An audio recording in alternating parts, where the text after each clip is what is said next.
Bueno, buenos días, buenas tardes o buenas noches, cuando sea que estén viendo este video. Yo soy el Tano Pierucci, soy militante de la Franja, soy ayudante hace ya 4 años, 3 o 4 años de la materia cultura y subjetividad. Estoy en la comisión de Ramiro Elías, pero esta cuestión de la virtualidad ha hecho que estemos oscilando también por otros prácticos también para poder ayudar a la mayor cantidad de compañeros y compañeras posibles. Así que nada, y hoy estoy con una compañera también que me va a dar una mano a dar este grupo de estudio, el primero de un montón que vamos a dar durante este año. Hola chicos, yo me llamo Michelle Novoa, pero para los que todos me conocen me dicen Mil, es más fácil de recordar mi nombre así. Nada, como dijo antes el Tano, él es ayudante de la materia de cultura y subjetividad y yo voy a estar dándole una mano con todo esto. Yo ahora estoy estudiando segundo año de comunicación, ya esta materia la rendí el año pasado, es una de las materias que más me gusta y por eso estoy acá y vamos a hacer que esto se les sea lo más fácil y lo más lindo posible, así como nos gusta a nosotros la materia. Así que nada, Totalmente, y la idea es, bueno, hoy hacer un repaso, sobre todo de los primeros textos que estuvimos viendo de Freud, haciendo hincapié por ahí en el aparato psíquico y pudiendo caracterizar bien las nociones de consciente, preconsciente, inconsciente, para poder llegar luego a las manifestaciones del inconsciente, poder caracterizar sus mecanismos y ya dejar en la antesala lo que son las primeras manifestaciones que vamos a estudiar, que son los olvidos de nombres propios y de palabras extranjeras. Así que nada, disfrútenlo y cualquier duda nos consultan por acá o por la página de la central de ayudantes, que es donde va a estar colgado este video. Bueno chicos, nada, vamos a arrancar con el grupo Estudio de Cultura y Subjetividad. Como le dijimos antes, este grupo va a constar más que nada, primero, para que sepan sobre el aparato psíquico y cómo está compuesto, y después mi compañero Tano le va a empezar a hablar de diversos temas, digamos las leyes del inconsciente y todo lo demás. Pero primero vamos a hacer una introducción a lo que va a ser el grupo de estudio, digamos, ¿no? El principio del psicoanálisis se basó en dos tópicas. En este caso vamos a desarrollar la primera tópica, donde en la primera tópica vamos a tener un objeto de estudio. Este objeto de estudio que nos van a dar, que Freud va a desarrollar, va a ser el aparato psíquico. El aparato psíquico va a estar compuesto por tres fases o etapas, como lo quieran decir, que son el consciente, el preconsciente y el inconsciente. Es muy importante que sepan que este no se encuentra ubicado en alguna parte exacta de la cabeza. No es que vos dices el inconsciente o el consciente está acá, está acá, está acá y me sale de atrás para adelante. Esto es algo erróneo que se tiende a pensar, pero esto no es algo que tenemos, viene con nosotros, todos los seres humanos a lo largo del tiempo se va a ir conformando, pero no es que no se sabe exactamente una ubicación. Esto es primero para que sepan a la hora de exponerlo, desarrollarlo, no decir viene del inconsciente al preconsciente al consciente, porque es un error muy común que se suele hacer. Así que nada, les empiezo a explicar lo que es el aparato psíquico. Primero va a estar compuesto por el consciente. Sabe que el consciente es el más accesible, es decir, son todas esas cosas que están latentes, se nos hace muy fácil recordarlas. Si leemos las diapositivas, dos puntos importantes, dice, el sistema consciente se maneja con el principio de realidad. Nosotros somos conscientes de lo que pasa y lo que está a nuestro alrededor, por ende lo podemos percibir. Este no nos afecta, ni tampoco nos emite un mensaje oculto como lo hace el preconsciente y el inconsciente. Este respeta la temporalidad y se rige por leyes lógicas, se adapta al contexto. Es decir, como lo dije antes, siempre va a estar presente y vamos a ser conscientes. Por algo es el consciente, valga la redundancia. En él predomina el principio de la realidad. Es decir, puede adaptarse a las circunstancias y proteger su deseo si no se puede llevar al cabo en el aquí y en el ahora. Busca satisfacer el deseo, pero se adapta al medio, es decir, aceptará las prohibiciones. Nosotros sabemos lo que está bien y lo que está mal. Por ende vamos a saber si lo que en ese momento queremos hacer, lo que somos conscientes de hacer, está bien o va a estar mal. Otra cosa importante, que es el tercer punto, dice, se adapta al medio de las circunstancias, es decir, al código del lenguaje literal. Los contenidos tienen un significante en sí mismo y no tienen significados ocultos. En vemos claramente todo lo que nosotros queremos y deseamos. Como lo dije antes, no como en el preconsciente ni el inconsciente, que no somos capaces digerirlos, por así decirlo. Pero más adelante les voy a explicar a qué hago yo referencia con esto. Bien, la segunda etapa o fase es el preconsciente. Es el nivel que se encuentra en el medio. No somos ni conscientes ni inconscientes. En este es el nivel más cercano a la conciencia. Está relacionado entre sí, ya que este se impone o dispone cierta movilidad. Es decir, los contenidos o las representaciones que tenemos en este se encuentran en un nivel que es fácilmente acceder a él. O sea, no es inconsciente porque no está prohibido, pero tampoco es consciente porque no está latente.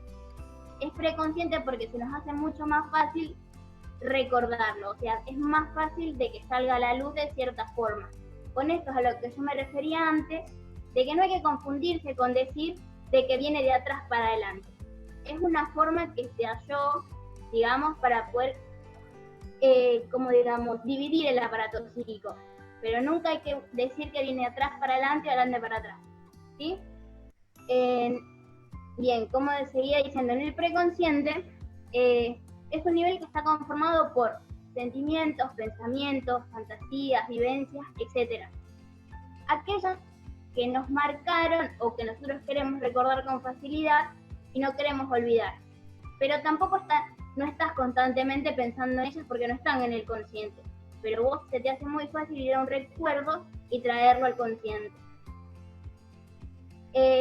Nosotros tenemos un olvido que es voluntario, que es predeterminado, o sea, no es que vos olvidás porque querés olvidar, sino que en este vos olvidás, pero como dije antes, tenés la posibilidad de que, si pensás, aflore más fácilmente que un recuerdo que tienes en el inconsciente. Bien, en este nivel funciona al igual que el consciente, este nivel funciona igual que el consciente, respondiendo al principio de realidad, la temporalidad y a las leyes lógicas. Cuando una persona necesita recordar algo, desde el nivel consciente activa los mecanismos en una búsqueda y el preconsciente inmediatamente permite que esta información aflore. Como venía diciendo antes, hay que como que volver a redundar en lo mismo, ¿no? O sea, son pensamientos o emociones, como le dije antes, que se encuentran ahí. No es tan latente, constante como el consciente, pero si uno hace un esfuerzo no muy profundo, salen y afloran.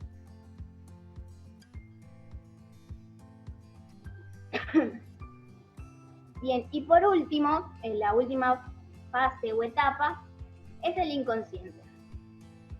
En uno de los ensayos de Freud dice que el ser humano incluso se sentía incómodo. ¿Por qué? Porque nosotros ni siquiera somos los que podemos contener o saber qué es lo que pensamos, creemos o lo que tenemos reprimido. No somos dueños nosotros de nuestra propia mente. En un momento se pensó que el ser humano la podía dominar. Y no, en el inconsciente se encuentran todas aquellas cosas que nosotros reprimimos porque no pueden salir a la luz de cierta forma sin herirnos. Es decir, son cosas que se van a manifestar a través de 4 mecanismos que más adelante lo vamos a ver. Pero para volver de vuelta a lo que es bien el inconsciente, te lo desarrollo de la siguiente forma. En este se encuentran contenidos emocionales, deseos, ideas, vivencias, conflictos reprimidos que no tienen lugar en la conciencia, debido a que estos poseen una intensa fuente de displacer o sufrimiento. Cuando esta persona los recuerda, le hace mal, por eso decide reprimirlo. No es que uno lo decide el inconsciente. Al producirnos esa sensación de displacer, lo que hacemos es reprimir, así no nos afecta ni queda en un nivel oculto para no molestarnos o perturbarnos. El inconsciente, a diferencia del consciente y el preconsciente, es atemporal. Es decir, que en este nivel no coexisten diferentes ideas sin importar el orden cronológico. Por ejemplo, como lo dice acá en la diapositiva, un hombre sueña que está en una clase de una universidad, pero tiene puesto un guardapolvo de su primaria y su profesora es de maestra de primer grado. Esto es una de las cosas que más adelante vamos a ver por qué se rige, porque el inconsciente se rige por 2 leyes que después vamos a explicarle bien. Pero para que se hagan un ejemplo, Dentro de este sueño que el hombre plantea, hay diferentes líneas temporales, es decir, está en la universidad, pero es su maestra de primer grado, pero, ¿me entendés? O sea, como que no hay algo que tenga un orden lineal, el tiempo no va acorde, se quiere decir. Otra cosa que tiene el inconsciente es que hay una presencia de contradicción. Los deseos o sentimientos pueden coexistir sin que este resulte conflictivo. Por ejemplo, una mujer sueña con entrar a un lugar hermoso, armónico, iluminado, donde todo está en orden, pero quiere irse rápido porque no está a gusto en ese lugar. Es decir, ¿por qué no te querrías quedar en un lugar donde está todo armonioso, hermoso? Hay algo que nos está perturbando de todo eso que parece lindo. Por eso hay cierta contradicción con lo que se está planteando en este sueño. La otra cosa que también se predomina en el inconsciente es el principio de placer. La realidad o el deseo psíquico predomina sobre la realidad externa. No puede esperar a satisfacer su deseo. Este va en búsqueda del placer inmediato sin ninguna censura o prohibición. Son todos aquellos, si se quiere decir, nuestros deseos más profundos que de a poco van a ir floreciendo y van en búsqueda de esa sensación de que están cumpliendo, más o menos diciéndolo así vulgarmente. Bien, como les dije antes, que es una de las cosas más importantes, el inconsciente funciona a través de dos mecanismos, que gracias a estos dos, algunos contenidos pueden emerger hacia la conciencia. Estos mecanismos son 4, que son el sueño, el chiste, los actos fallidos y los síntomas, o también llamadas las manifestaciones del inconsciente. Más adelante mi compañero Bruno se los va a explicar y les va a dar una hermosa charla de lo que es esto. Espero que me hayan entendido, chicos, hablo muy rápido, pero bueno, nada, eso. Bueno, Mimi, muchas gracias por la introducción. La verdad que bueno, la idea de hacer esa breve introducción con las tres partes, si se quiere, de la primera tópica, era un poco ubicarlas en de donde vamos a partir de ahora, si se quiere, con todo lo que viene en los próximos textos que vayamos dando. Volviendo un poco a las nociones que estuvo planteando sobre el inconsciente, sobre todo Mimi, esta cuestión de que en el inconsciente están todas aquellas cuestiones que nosotros reprimimos y que no tienen lugar en la conciencia, porque de estar en la conciencia no serían soportables para ella estar presentes ahí. Entonces el inconsciente, como una suerte, si se quiere, de mecanismo de defensa, los reprime y lo mantiene ahí. Esta cuestión de la temporalidad, si se quiere, de la contradicción, y también, si se quiere, de la cuestión del principio de placer, se ve reflejado, por ejemplo, en el sueño, que fue uno de los ejemplos que utiliza Mimi. Normalmente los sueños no están ubicados en un tiempo determinado, sino que el tiempo se lo terminamos, si se quiere, brindando nosotros cuando hacemos un relato de ese sueño, cuando lo vivenciamos, pero en el momento no nos interesa y tampoco está marcado de determinada manera.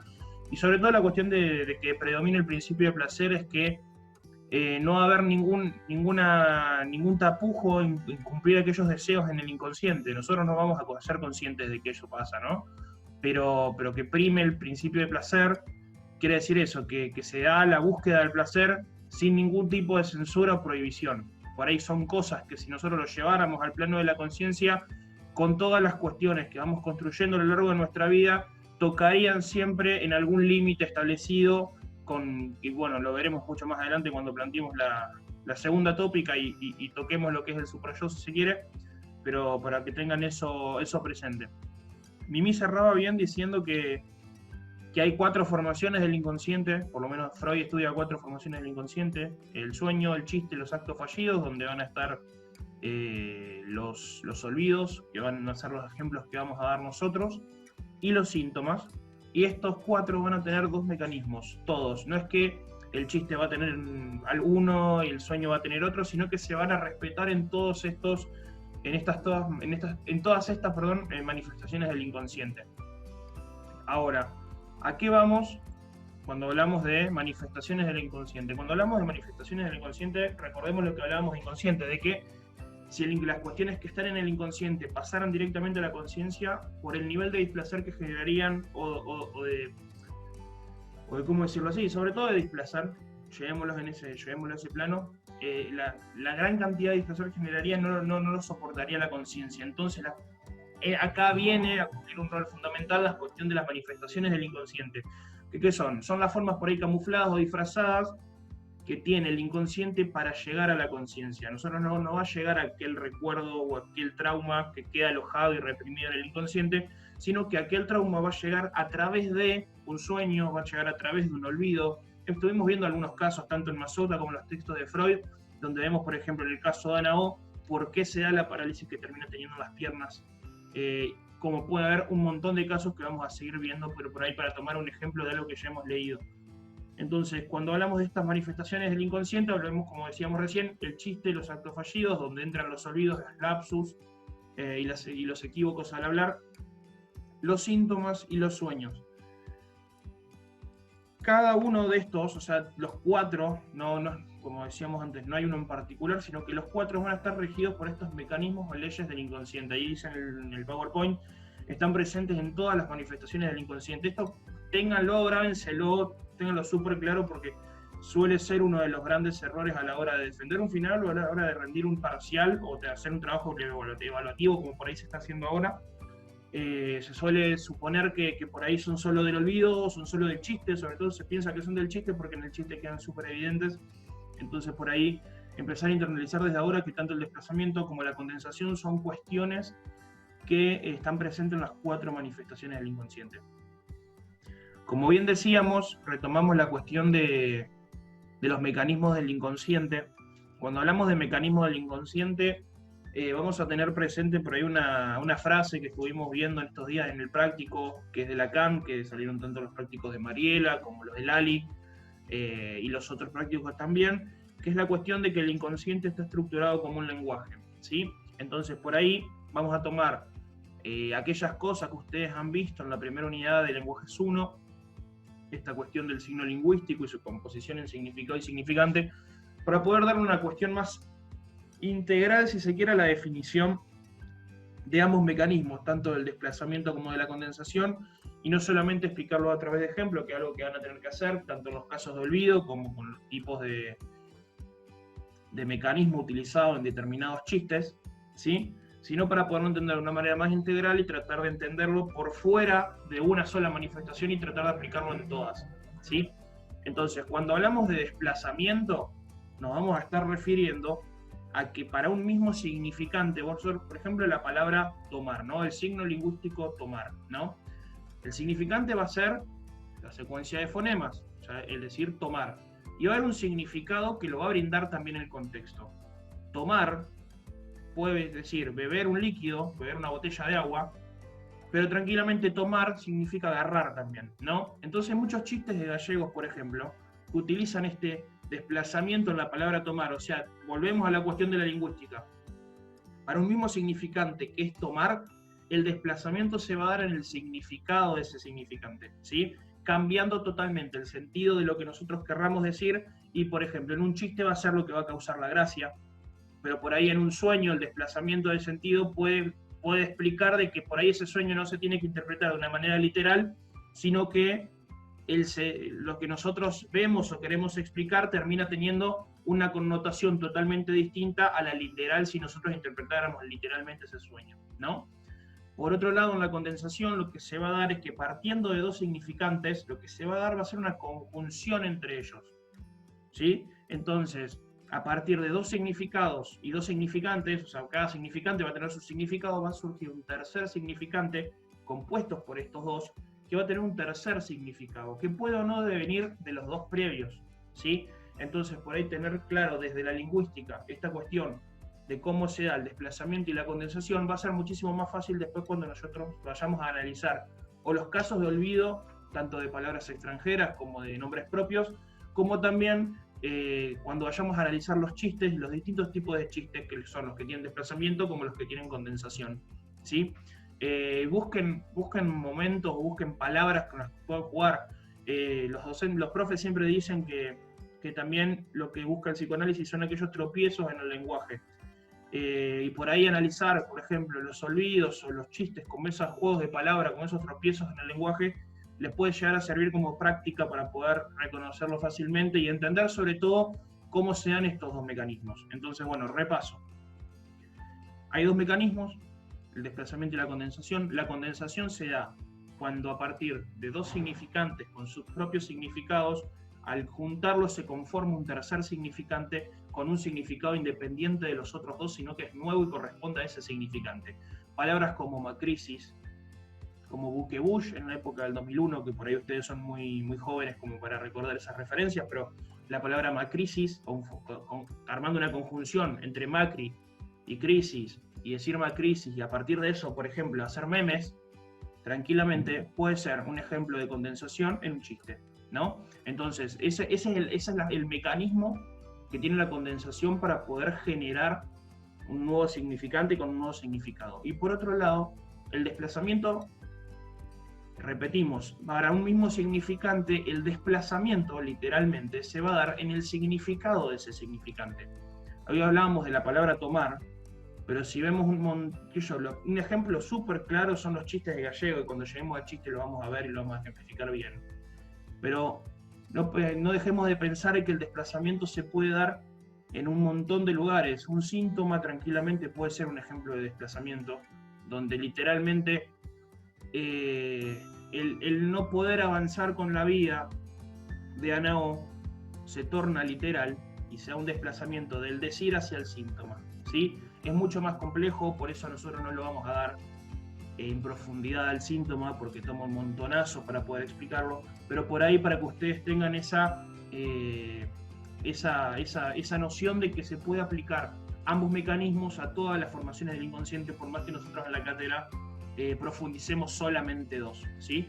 Así que nada, por hoy vamos a cerrar acá. Ya dejamos abierto de que próximamente vamos a estar subiendo un video explicando un poco lo que son los olvidos el ejemplo de olvido de nombres propios que plantea Freud en Psicopatología de la Vida Cotidiana, y seguramente estemos profundizando en nuestros textos, como va a ser la segunda parte de ese texto con el olvido de palabras extranjeras, y hoy la profe habló de textos como Malinowski, como para seguir desandando, se quiere, y investigando en función de la bibliografía que propone la cátedra. Como siempre les decimos, por ahí estos grupos de estudio sirven, si se quiere, para hacer un repaso, pero no reemplazan ni la lectura de los textos que da la cátedra, que son en el ranking, son lo primero. Los textos, lean los textos, aprovechen y generen ese hábito porque les va a ayudar un montón para ir agarrando, para cuando vuelva la presencialidad, el ritmo de estudio. Vayan armando sus propios resúmenes. Entonces, este grupo de estudio no reemplaza ni los textos ni reemplaza las clases de los docentes. Viene sí a acompañar por parte de un ayudante de cátedra y por una estudiante que ya rindió la materia y que está próxima también a concursar cuando se habilite todo a ser ayudante de cátedra también de esta materia. Está brindado en el sentido de poder acompañarlo y poder aclarar dudas, y obviamente acá les dejamos nuestros contactos, tanto los míos como los de Mimi, por cualquier duda que tengan ustedes y quieran evacuarlas. Estamos acá para ustedes. Va a haber muchísimo más contenido de este subido a la central de ayudantes, así que nada, esperamos que les haya servido y los vemos en el próximo video. Chau, un abrazo.